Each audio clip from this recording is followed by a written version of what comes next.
pada lanjutan kompetisi Liga 1 malam hari ini yang mempertemukan Persebaya Surabaya dan Dewa United. Sementara ini, di babak pertama, keduanya masih bermain imbang 0-0.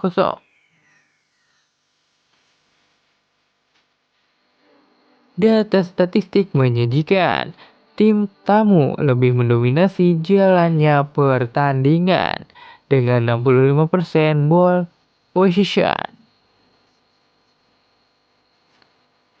Jika hasil ini bertahan hingga peluit panjang dibunyikan, Persebaya Surabaya masih tetap menempati posisi puncak klasemen dengan koleksi 17 poin.